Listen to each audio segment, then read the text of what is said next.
তো hello everyone, দেখো আমাদের এখানে মহিষবাথানে হচ্ছে কি যে বিয়ে বাড়ি মানে রাজশাহী বিয়ে বাড়ি আর মহাশ্মশান মানে থিম করা হয়েছে। তো তো তোমাদের সাথে এখন বিয়ে বাড়িটা শেয়ার করছি। আর তোমাদের যদি এই বিয়ে বাড়িটা ভালো লাগে তাহলে কমেন্টে জানিও, আর আমি তারপর মহাশ্মশানটা তোমাদের সাথে শেয়ার করব।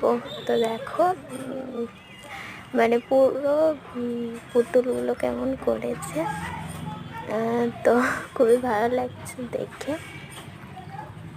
তো এরকমই হয় প্রত্যেকবার। তো তোমাদের কেমন লাগছে কমেন্টে কিন্তু জানিও এভরিওয়ান। এই দেখো মিষ্টি করেছে, এই দেখো পরিষ্কার করছে, এই দেখো বিয়ে হচ্ছে এবার, এই যে ভোজ এভরিওয়ান। তো দেখো